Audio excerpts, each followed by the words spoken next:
Hello बच्चों, कैसे हैं आप लोग। क्लास 9 सिविक्स में लोकतांत्रिक राजनीति चैप्टर नंबर दूसरा हमारा लोकतंत्र क्या और क्यों। इस चैप्टर के सारे क्वेश्चंस को हल करेंगे। प्रश्न क्रमांक पहला क्या है, इनमें से कौन लोकतंत्र के लिए आवश्यक नहीं है, कौन सा डेमोक्रेसी के लिए जरूरी नहीं है। यानी जो गलत है, जो आवश्यक नहीं है उसको टिक करना है, ठीक है, और जो सही है उसको छोड़ देना है। पहला देखिए क्या है ऑप्शन, लोगों द्वारा चुनी गई सरकार हो।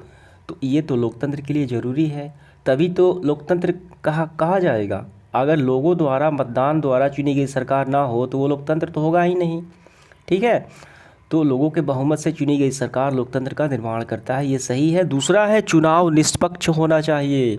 यानी कहने का मतलब चुनाव में किसी प्रकार का लालच में पड़ के, दबाव में पड़ के, ठीक है, ऐसे मतदान नहीं करना चाहिए। यानी चुनाव बिल्कुल निष्पक्ष अपने बुद्धि विवेक से मतदान करना चाहिए, बिल्कुल सही होगा। तीसरा देखिए, न्यायालय पर किसी व्यक्ति का नियंत्रण हो। अगर न्यायालय पर किसी व्यक्ति का नियंत्रण हो, दबदबा हो, तो वो लोकतंत्र का निर्माण तो नहीं होगा, ठीक है। तो यही ऑप्शन नंबर सी हमारा बिल्कुल गलत होगा, ठीक है, और यही हमारा आंसर हो जाएगा, ठीक है। 4 नंबर देखिए, सरकार द्वारा लिए गए फैसले में जनता की भागीदारी हो। ये भी लोकतंत्र के लिए सही है। कुल मिलाकर देखा जाए पहला, दूसरा और डी ये सही है, लेकिन ऑप्शन नंबर सी हमारा बिल्कुल गलत है, ठीक है। क्योंकि हमारे देश में स्वतंत्र न्यायपालिका होती है, किसी भी लोकतंत्र में स्वतंत्र न्यायपालिका होनी चाहिए। ये ऑप्शन नंबर सी हमारा सही होगा, यानी ये सही नहीं है। अगला सवाल देखिए हमारा क्या है, आज दुनिया में सबसे बेहतर शासन किसे माना जाता है। तो लोकतांत्रिक शासन व्यवस्था को माना जाता है, डेमोक्रेसी को माना जाता है, ठीक है। सैनिक शासन, सैनिक तख्तापलट नहीं, ये नहीं होगा, ठीक है, ये भी गलत होगा। कम्युनिस्ट शासन की व्यवस्था ये चाइना में है, ये भी नहीं होगा। राजशाही शासन व्यवस्था जो नेपाल में पहले थी राजा महाराजा की, ये तीनों नहीं होंगे। तो सबसे बेहतरीन कौन होगा, जनता की सरकारी से कहा जाता है, लोकतांत्रिक शासन व्यवस्था को माना जाता है, ठीक है। जनता अपना प्रतिनिधि चुनती है और अपने आप पे शासन करवाती है, यानी जो जनता का शासन व्यवस्था इसे कहा जाता है, ऑप्शन नंबर ए। इसके बाद तीसरा सवाल देखिए क्या है, लोकतांत्रिक एवं गैर लोकतांत्रिक शासन व्यवस्था में अंतर किस आधार पर किया जा सकता है। यानी लोकतांत्रिक लोगों द्वारा चुनी गई सरकार और एक लोगों द्वारा ना चुनी गई सरकार, शासन व्यवस्था में अंतर आइए देखते हैं। पहला देखिए मतदान के आधार पे, तो यही हो जाएगा, जो मतदान के आधार पे, वोट के आधार पे चुनी गई हो तो वो लोकतांत्रिक होगा। अगर मतदान के आधार पे ना हो तो वो गैर लोकतांत्रिक होगा, ठीक है। ये सबसे ऑप्शन नंबर ए सही होगा, मतदान के आधार पे। अन्य देखिए क्या है, बहुदलीय व्यवस्था के आधार पे, यानी जितने भी दल हैं उसके आधार पे अगर सरकार बने तो ये नहीं होगा। समय सीमा के अंदर चुनाव के आधार पे ये भी नहीं होगा। सरकार के निर्णय की प्रक्रिया भी ये भी नहीं होगा, ठीक है। सरकार वो कैसी बनी हो, ठीक, जो कि राजशाही हो कि तानाशाही हो, ये तो नहीं होगा। सबसे अच्छा ऑप्शन नंबर ए होगा, मतदान के आधार पे जो बड़ी सरकार होती है वो लोकतांत्रिक सरकार, डेमोक्रेसी का निर्माण करती है। हमारा क्या है, लोकतंत्र में शासन कौन करते हैं, तो जनता ही शासन करती है, ठीक है। ये जनता द्वारा चुनी गई सरकार होती है, लोगों के बहुमत से बनी सरकार होती है, मतदान द्वारा, वयस्क मताधिकार द्वारा, ठीक। तो ऑप्शन नंबर ए होगा और बाकी सब गलत हो गया। 5 नंबर देखिए, सैनिक शासन में शासन की जिम्मेवारी किसके हाथ में होती है।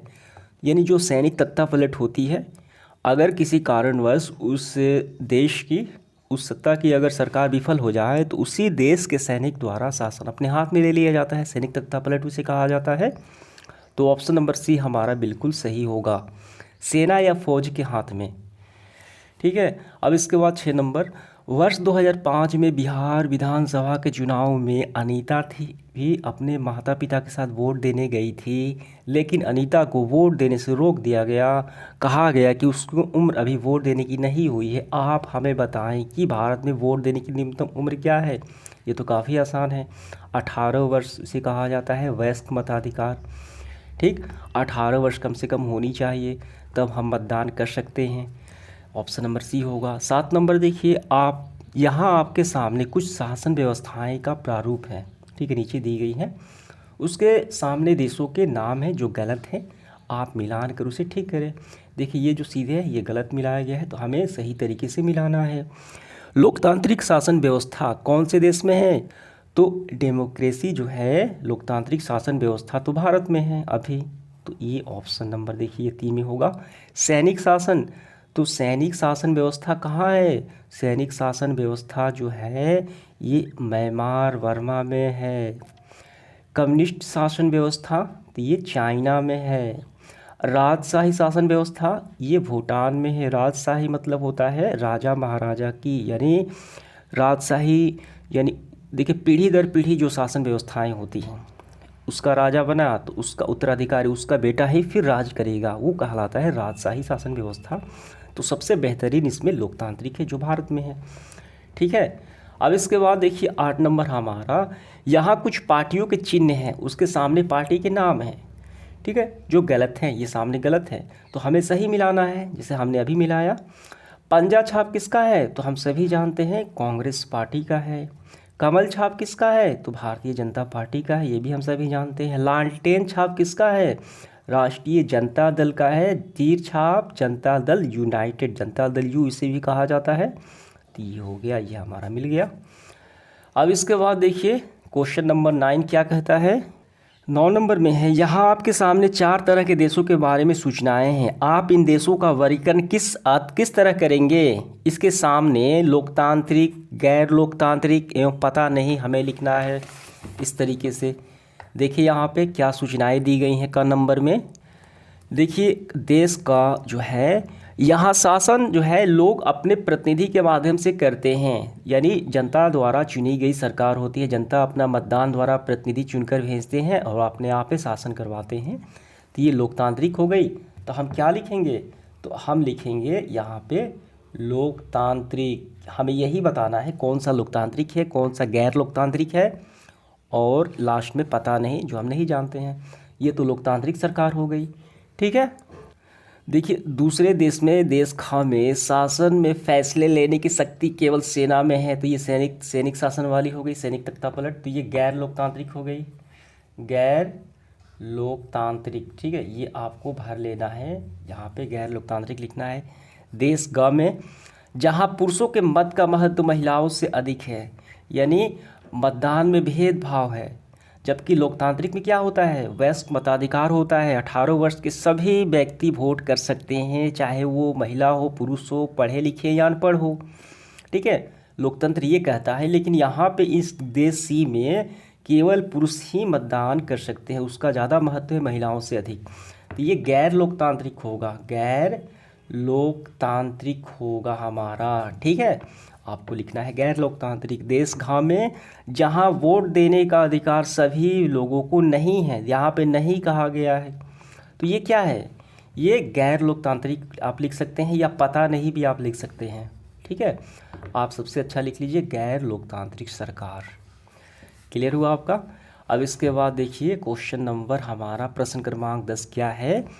यहाँ भी 4 अन्य देशों के बारे में सूचनाएं दी गई है। इन सूचनाओं के आधार पे इन देशों का वर्गीकरण किस तरीके से करेंगे? यहाँ भी इनके आगे हमें लिखना है लोकतांत्रिक और गैर लोकतांत्रिक एवं पता नहीं लिखना है।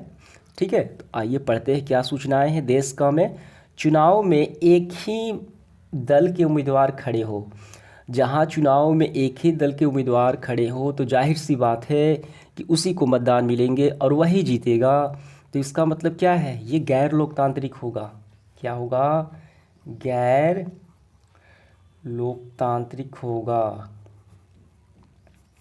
ठीक है, अब इसके बाद देश खा में स्वतंत्र चुनाव आयोग नहीं है, जहाँ स्वतंत्र चुनाव आयोग नहीं है तो ये भी क्या होगा? ये भी गैर लोकतांत्रिक होगा। गैर लोकतांत्रिक आपको यहाँ पे लिखना है। जब चुनाव आयोग स्वतंत्रता नहीं है, उसको किसी की दबदबा है, किसी व्यक्ति विशेष किसी दल या पार्टी की, तो निष्पक्ष चुनाव तो नहीं होगा और इससे लोकतंत्र का गठन भी नहीं हो पाएगा। ठीक है, ये गैर लोकतांत्रिक होगा। देश गांव में धर्म के आधार पर मत देने का अधिकार है, यानी सभी को वयस्क मताधिकार नहीं है। जब ये नहीं है तो लोकतांत्रिक तो होगा नहीं, ये भी होगा क्या? गैर लोकतांत्रिक। क्योंकि लोकतांत्रिक जो शासन व्यवस्था में मतदान कैसे होता है? वयस्क मताधिकार होता है, निष्पक्ष होता है, स्वतंत्र होता है, 18 वर्ष से सभी व्यक्ति मतदान कर सकते हैं। तो ये भी होगा गैर लोकतांत्रिक। ठीक, देशगाह में क्या है? मत देने से बुजुर्ग को रोका गया है, तो देखिए लोकतांत्रिक में क्या होता है, सभी व्यक्ति मतदान कर सकते हैं, चाहे पढ़े लिखे हो अनपढ़ हो, ठीक है, 18 वर्ष उम्र उसकी पार होनी चाहिए बस, बुजुर्ग भी हो, तो उससे कोई फ़र्क नहीं पड़ता, सभी को अधिकार दिया गया है भारतीय संविधान में और लोकतंत्र में ऐसा होता है। ये तो गलत हो गया, तो ये भी होगा गैर लोकतांत्रिक, ठीक, यानी कहने का मतलब सभी गैर लोकतांत्रिक ही हैं। अब इसके बाद देखिए यहाँ पे हमें सब्जेक्टिव क्वेश्चन हल करना है। क्या है यहाँ पे, नीचे लोकतंत्र के बारे में कुछ गलत वाक्य हैं, हर एक की यानी हर एक में जो गलतियाँ की गई हैं उसको पहचानना है और इस पाठ के आधार पर उसे ठीक करके लिखना है। क्या है वो, आइए देखते हैं। क नंबर में देखिए, लोकतांत्रिक शासन में सभी लोगों की भागीदारी हो ही नहीं सकता क्योंकि सभी व्यक्ति समान नहीं होते। क्या ये लोकतंत्र के यानी एक डेमोक्रेसी के लिए उचित वाक्य है? ये बिल्कुल गलत है, क्योंकि लोकतांत्रिक शासन व्यवस्था में सभी लोगों की भागीदारी होती है, सभी मतदान द्वारा वयस्क मताधिकार द्वारा अपना प्रतिनिधि चुनते हैं, मत देते हैं, तभी तो भागीदारी होती है सत्ता बनाने में। यहाँ पे कहा गया नहीं होती है क्योंकि सभी व्यक्ति समान नहीं होते। ये बिल्कुल गलत है दिया गया स्टेटमेंट। तो हम कैसे इसको ठीक करेंगे, देखिए इसका उत्तर हम ऐसे करेंगे, लोकतांत्रिक शासन में सभी लोगों की भागीदारी होती है क्योंकि लोकतांत्रिक शासन व्यवस्था प्रत्येक व्यक्ति के मत से ही निर्माण हुआ है, अतः सभी व्यक्ति क्या हैं, समान हैं। तो हमारा ये पहले का आंसर हमने कर दिया। अब इसके बाद देखिए अगला सवाल क्या है, ख नंबर में है, लोकतांत्रिक शासन यदि गलत फैसला लेता है तो उसे लोग सहज स्वीकार कर लेते हैं, क्या ये बात सही है? तो ये तो बिल्कुल गलत है। जब ऐसा होगा तो वो लोकतांत्रिक शासन व्यवस्था ही नहीं कही जाएगी। जब लोग सहज ही स्वीकार कर ले, उसका विरोध ना करें, अगर सरकार कोई नियम बनाती है, कानून बनाती है जो जनता के हित में नहीं है, ठीक है, यानी संविधान के नियमों के खिलाफ है, तो लोग उसे सहज स्वीकार नहीं कर सकते हैं, विरोध करेंगे लोकतांत्रिक शासन व्यवस्था में। लेकिन यहाँ पे कहा गया स्वीकार कर लेते हैं, ये बिल्कुल गलत होगा। तो इसका उत्तर हम ऐसे लिखेंगे, देखिए, नहीं, लोकतंत्र में सरकार द्वारा लिए गए फैसले पर सार्वजनिक रूप से चर्चा एवं बहस होती है, ठीक है। संसद में क्या होती है, लोकसभा और राज्यसभा में सदन में बहस होती है, खुली बहस उस पर होती है तथा जनता उस पर विरोध भी कर सकती है, सरकार उस पर सुधार भी कर सकती है, ठीक है। यानी तभी तो कहा जाता है जनता की शासन व्यवस्था लोकतंत्र शासन व्यवस्था। तो हमारा आंसर यही हो जाएगा। ग नंबर देखिए हमारा, जिन देशों में चुनाव होता है वहाँ माना जाता है कि वहाँ लोकतांत्रिक शासन व्यवस्था है, क्या ये बिल्कुल सही है? बिल्कुल गलत है। सिर्फ चुनाव से हम नहीं कह सकते हैं कि वहाँ की लोकतांत्रिक शासन व्यवस्था है। हो सकता है वो चुनाव सिर्फ पुरुषों का चुनाव हो, यानी पुरुषों के उस चुनाव में महत्व दिया गया हो सकता है वो चुनाव जो है यानी वयस्क मताधिकार ना होके यानी अशिक्षित लोगों को चुनाव करने से रोक दिया गया हो, या ये भी हो सकता है कि उस चुनाव में पैसे के बल पर डर से भय से चुनाव लिया गया हो। यानी सिर्फ चुनाव लेने से लोकतांत्रिक शासन व्यवस्था नहीं स्थापित हो जाती, ठीक है। तो इसका हम कैसे ठीक करेंगे, क्या लिखेंगे? तो देखिए ग का हम ऐसे लिखेंगे, सिर्फ चुनाव से अर्थात मतदान से लोकतांत्रिक शासन व्यवस्था नहीं बनती है। यह जरूरी है कि मतदान चुनाव निष्पक्ष एवं स्वतंत्र हो, ठीक है, सभी वयस्क मताधिकार हो, यानी 18 वर्ष से ज़्यादा उम्र के सभी कर सकते हैं, कोई डर भय मजबूरी ना हो सकता है किसी के डर से दिया गया हो सकता है लालच में मजबूरी में कोई मतदान कर दे, ये भी हो सकता है। अर्थात सभी अपने मन मस्तिष्क से मतदान हो, तभी तो वो अपने मन से अपनी समझ से लोकतांत्रिक सरकार का गठन करेंगे, तब वो बनेगी, सिर्फ चुनाव से नहीं बनेगी, ठीक है। तो ये हमें लिख लेना है इसका आंसर। तो कुल मिलाकर निष्पक्ष मतदान हो। आगे बढ़ते हुए देखिए घ नंबर, लोकतंत्र में सरकार पर नियंत्रण नहीं होती है, सरकार फैसले अपने इच्छा अनुसार लेती है। तो ये बिल्कुल गलत है। देखिए लोकतंत्र में जो सरकार पर नियंत्रण होता है, सरकार एक नियंत्रण में कार्य करती है और जो भी फैसले लेती है वो संविधान में निर्धारित तौर तरीके नियमों के अंदर ही कार्य करती है और जनता के हित के अनुसार ही कार्य करती है, ठीक है। तो ये लोकतांत्रिक देश में ऐसा नहीं होता, लोकतांत्रिक देश में नियम के आधार पर कार्य करती है। तो इसका आंसर हम कैसे लिखेंगे? तो इसका आंसर हम इस तरीके से लिखेंगे, नहीं, लोकतंत्र में सरकार पर नियंत्रण होता है। सरकार संविधान के द्वारा निर्धारित तौर तरीकों एवं नियमों के अंदर कार्य करती है और लोगों के अधिकारों को सुरक्षित रखती है तथा फैसले जनता के हितों का ध्यान में रखकर लेती है, तभी स्वच्छ लोकतंत्र का निर्माण होता है। तो इसका हमारा आंसर हो गया, ये गलत स्टेटमेंट है। इसके बाद आखिरी है, यह कोई आवश्यक नहीं है कि लोकतंत्र में स्वतंत्र न्यायपालिका हो। क्यों आवश्यक नहीं है? ये तो ज़रूरी है। अगर लोकतंत्र में न्यायपालिका स्वतंत्र नहीं होगी, किसी व्यक्ति विशेष के नियंत्रण में होगी, तो जनता अपने अधिकारों का हनन होगा। ठीक है, जनता आखिर कहाँ जाएगी न्याय करने के लिए अगर उसका शोषण हो रहा हो, अन्याय हो रहा हो। ठीक है, तो इसका आंसर हम ऐसे लिखेंगे, लोकतंत्र की सफलता की सबसे महत्वपूर्ण शर्त है स्वतंत्र न्यायपालिका, जो लोगों के अधिकारों की रक्षा करती है। लोगों के जो अधिकार दिए गए हैं, ठीक है, जैसे कि कहीं आने जाने की स्वतंत्रता, बोलने की स्वतंत्रता, ठीक है, फ्रीडम ऑफ एक्सप्रेशन, कई तरीके का के जो अधिकार दिए गए हैं उसकी रक्षा कौन करता है? न्यायपालिका ही तो करती है। ठीक है, तो ये स्वतंत्रता देती है एवं उन्हें न्याय प्रदान करती है। तो अगर यही किसी व्यक्ति विशेष के निष्पक्ष ना हो, ठीक है, किसी का दबदबा हो, तो लोकतंत्र सफल नहीं माना जाएगा। तो यही बातें आपको लिख लेनी है। ठीक है, तो इस तरीके से हमारा 11 नंबर कंप्लीट हुआ। अब इसके बाद 12 नंबर देखिए, सवाल क्या है। 12 नंबर देखिए, नीचे कुछ वक्तव्य दिए गए हैं, इनमें से किसे लोकतंत्र के खिलाफ मानते हैं और क्यों। देखिए, जो वक्तव्य दिए गए हैं उनमें से हमें देखना है कौन सा लोकतंत्र का खिलाफ है, और जो लोकतंत्र का खिलाफ होगा, जो वाक्य स्टेटमेंट दिया गया है, वो हमें बताना है क्यों होगा। ठीक है, देखिए पहला क्या है, लोकतंत्र में सभी लोगों का वोट का मूल्य बराबर होता है। ये बिल्कुल सही बात है, क्योंकि यहाँ पे क्या होता है, वयस्क मताधिकार होता है। 18 वर्ष के सभी व्यक्ति मतदान कर सकते हैं, तो सबका मूल्य बराबर होता है। ये तो बिल्कुल सही होगा। ख नंबर देखिए क्या कहता है कि लोकतांत्रिक सरकार लोगों के कल्याण के लिए कार्य करती है। ये भी बिल्कुल सही है। ठीक है, लोकतंत्र का ये समर्थन करता है। सी नंबर देखिए, लोकतांत्रिक सरकार ज़्यादा मनमानी करती है, यही लोकतंत्र का खिलाफ है। ठीक है, तो ये हमारा ऑप्शन नंबर सी सही होगा। ठीक है, चौथा देखिए क्या कहता है कि लोकतांत्रिक देश में सरकार लोगों के प्रति उत्तरदायी होती है, यही रिस्पॉन्सिबिलिटी भी होती है। तो ये भी ठीक है। तो यही वक्तव्य क्या है, लोकतंत्र का खिलाफ है। हमें ये बताना है, अब इसका कारण बताना है क्यों खिलाफ है। लोकतांत्रिक सरकार ज़्यादा मनमानी करती है। ठीक है, आइए देखते हैं इसका आंसर लिखते हैं। तो इसका आंसर हम कारण बताएंगे ऐसे, लोकतांत्रिक सरकार में मनमानी की कोई जगह नहीं होती। लोकतांत्रिक सरकार जो निर्णय लेती है वो जनता के हित में तथा बहुमत से होता है। जो नियम कानून पारित होते हैं सदन में, खुली बहस उस पर होती है, चर्चाएं होती हैं, और पारित हो गया तभी लोग, जनता विरोध कर सकते हैं, सभा कर सकते हैं। ठीक है, बिना हथियार के, तो वो कर सकते हैं।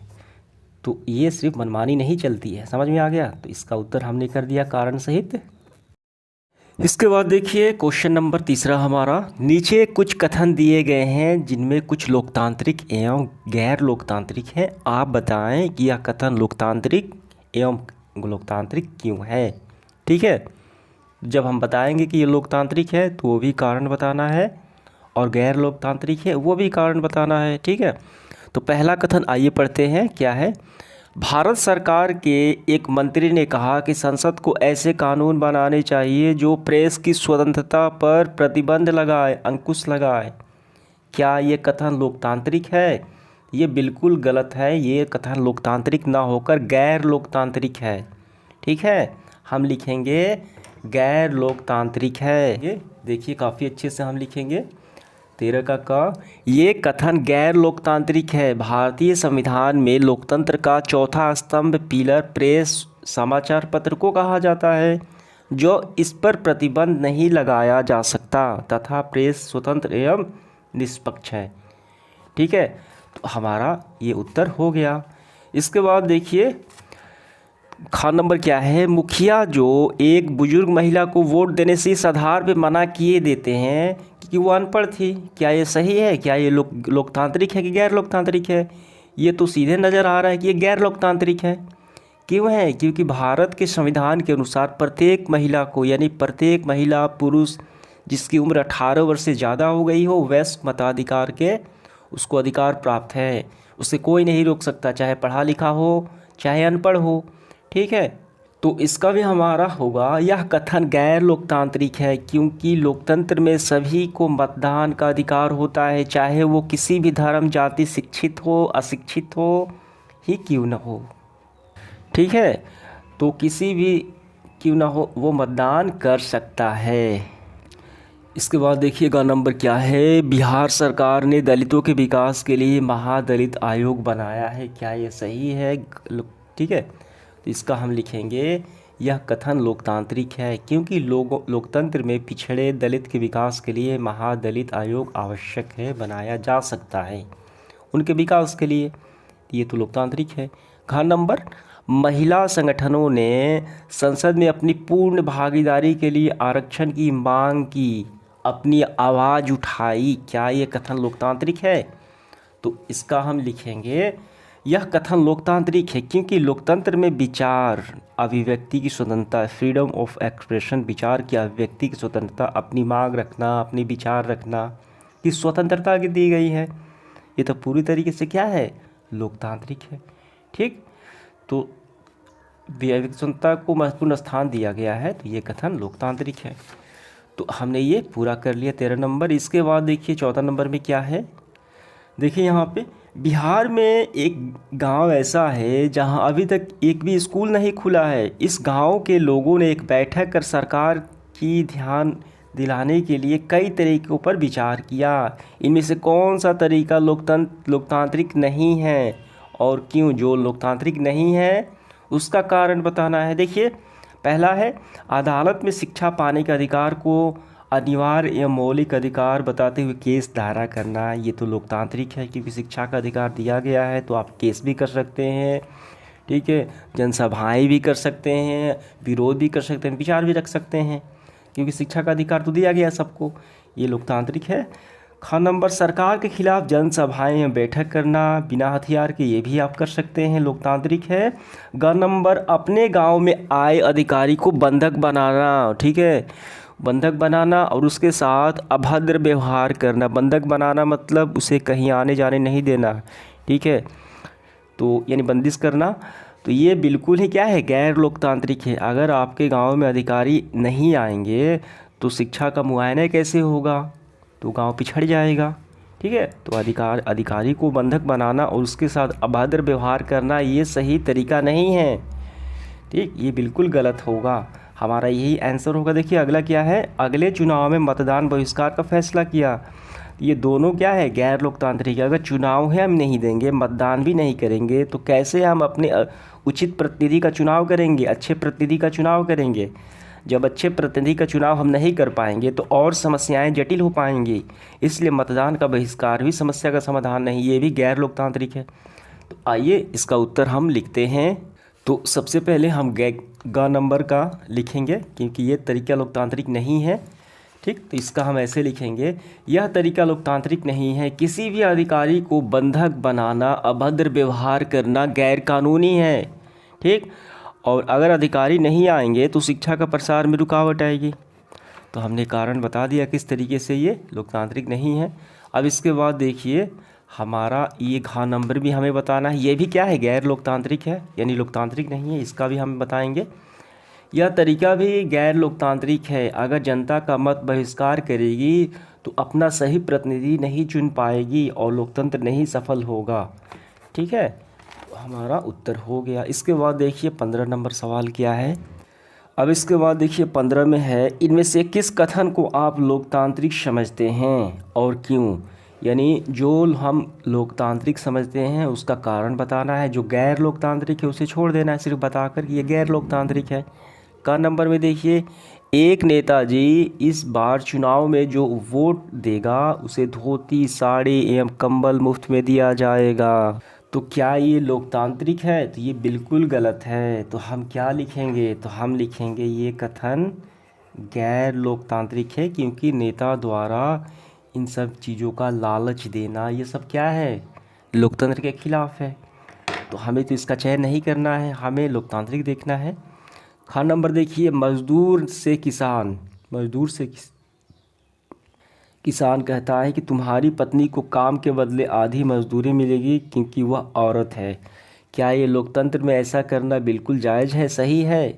क्योंकि महिला है तो उसको आधी मजदूरी दी जाए, ये बिल्कुल गलत है। क्योंकि सभी समान हैं एक अच्छे लोकतंत्र में, ये भी गैर लोकतांत्रिक है। ठीक, अब इसके बाद देखिए हमारा ग नंबर, अधिकारियों से कर्मचारी। अधिकारियों से कर्मचारी कहते हैं कि हमारे काम के दौरान सरकार का निर्धारित सुविधाएं मिलनी चाहिए। तो ऐसा कर्मचारी क्या अधिकारियों से कह सकते हैं, अपनी बात रख सकते हैं? तो फ्रीडम ऑफ एक्सप्रेशन के तहत बिल्कुल रख सकते हैं, जायज़ है, ये तो लोकतांत्रिक है। तो इसी का हम कारण बताएंगे। ठीक है, तो हम लिखेंगे यह कथन लोकतांत्रिक है। कर्मचारी अपने हक की आवाज़ अर्थात मांग कर सकते हैं क्योंकि उन्हें बोलने की आज़ादी दी गई है। समझ में आ गया? तो इसका उत्तर हो गया हमारा। अब इसके बाद देखिए 16 नंबर सवाल और 17 नंबर सवाल। ठीक है, यहाँ पे हम इसको हल करेंगे। पहले 16 नंबर देखिए, वर्ष 2008 के सितंबर महीने में अखबारों में छपे 2 समाचार आपके सामने हैं। देखिए कौन सा समाचार है। प्रथम, गुड्डी जो वयस्क है, लड़की है, वयस्क मतलब 18 साल से ऊपर उसकी उम्र है। गुड्डी लड़की है जो वयस्क है, अपनी इच्छा अनुसार शंकर से शादी कर ली। शंकर दूसरी जाति का है, अंतर्जातीय विवाह हुआ है। इस पर गांव वालों ने विरोध किया कि मत करो, वो दूसरी जाति का है। और शंकर के पिता ने गांव वालों ने गांव छोड़ने का मजबूर कर दिया। यानी शंकर के पिता को गांव वालों ने गांव से अलग करने, गांव छोड़ने को मजबूर कर दिया। इस पे सोचना है हमें। तो देखिए ये क्या है, ये बिल्कुल क्या है, लोकतांत्रिक के तहत ये जायज़ है। ठीक है, ये गांव वालों ने गलत किया और ये गुड्डी भी अपने मन से शादी कर सकती है क्योंकि वो वयस्क है, इसमें गैर कानूनी तो है नहीं। ठीक है, और दूसरी खबर को भी हम लोग पढ़ लेते हैं। दूसरी खबर यह है कि अपनी मांगों के समर्थन में सरकार के समक्ष प्रदर्शन कर रहे प्रदर्शनकारियों पर पुलिस ने लाठियां बरसाई। तो जो प्रदर्शन कर रहे हैं बिना हथियार के, शांति से कर रहे हैं, फिर भी पुलिस ने लाठियां बरसाई। क्या ये लोकतांत्रिक है? बिल्कुल गलत है, ये गैर लोकतांत्रिक है। अगर शांतिपूर्व प्रदर्शन कर रहे हैं तो पुलिस द्वारा लाठी का बरसाया जाना, ये अभद्र व्यवहार करना, ये बिल्कुल गैर लोकतांत्रिक है। दोनों खबर पर विचार करें कि बताएं कि यह खबर लोकतंत्र के अनुकूल है या नहीं, अपने समर्थ में तर्क भी दीजिए। आइए लिखते हैं, काफ़ी सरल ये प्रश्न है। तो सबसे पहले हम प्रथम खबर के बारे में लिखेंगे, फिर दूसरा। देखिए प्रथम खबर में दोनों वयस्क हैं, बालिग हैं, 18 वर्ष की उम्र ज़्यादा है, गुड्डी और शंकर, तथा अपनी मर्जी से विवाह कर सकते हैं, यानी जीवन साथी का चुनाव कर सकते हैं। ये संविधान उनको अधिकार देता है कानूनी तौर पर भी। अतः गांव वालों का विरोध एवं गांव छोड़ने पर मजबूर करना गैर लोकतांत्रिक है। समझ में आ गया?